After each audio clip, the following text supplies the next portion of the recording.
Good afternoon. I'm going to try to speak a sort of English between Portuguese and Spanish. Otherwise, I'm going to move on to English if it is too difficult.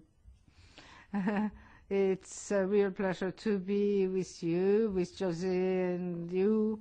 I couldn't come this morning and I won't be able to stay because we have an event today organized by our delegation. It's very difficult. We are running around, jumping from one room to the other, but I'm very pleased to be here. I understand very well what has been said, what was said by the speaker who spoke before, because here in this room, nobody, I think so, needs to be learned how to, which position take, which standpoint take in the face of this problem, this issue.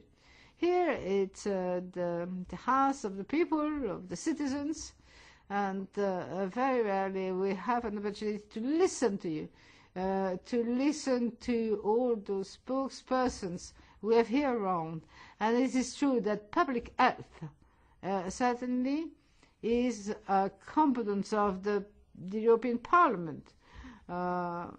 We speak of public health and drugs. Well, what are we talking about?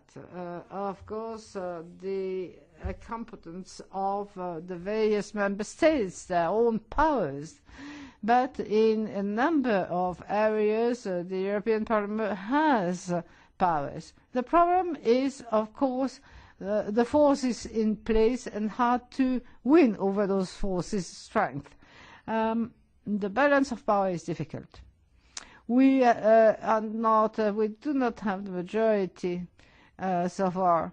We should be able to mobilize a majority. This is it's not because we don't have it, that we don't have to work to get it at one point of time. We should work for that. Majority which would respond to people's and social this view of social use of drugs. How can we regulate better than it has been done so far? I'm not going to detail the Portuguese situation. Jose is a national deputy. He was involved in the various bills submitted to the Congress and Parliament in Portugal. Now there are other proposals of the left-wing bloc, but it is the only party who submitted bills. In 2001, what we obtained is that the consumption, the use of drugs, soft drugs,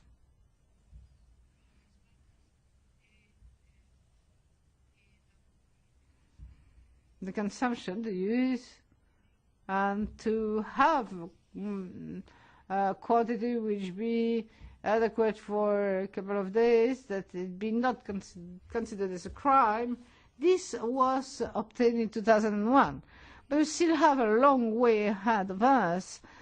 We have to deal with the cultivation and the use for medical purposes. It still has to be regulated in Portugal, but Portugal is still an example which was set when you speak about use, consumption, and it's not a crime. All this has changed the social practices in Portugal, but Jose is going to speak much longer than I do. I mean, because he knows very well the details.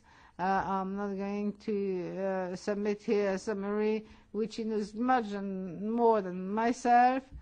He was at the Parliament recently working on that, and I think it would be better to give him the floor and to let him speak about this situation. Then we can share what I want to tell you, that we came here to do all that is possible and impossible, because what is possible, of course, probably there will be still a number of people doing it, but when it is impossible, there is nobody around you to do it. I mean, we have to really decide that we will do not our possible, we'll do the impossible, and we will do it. Thank you very much.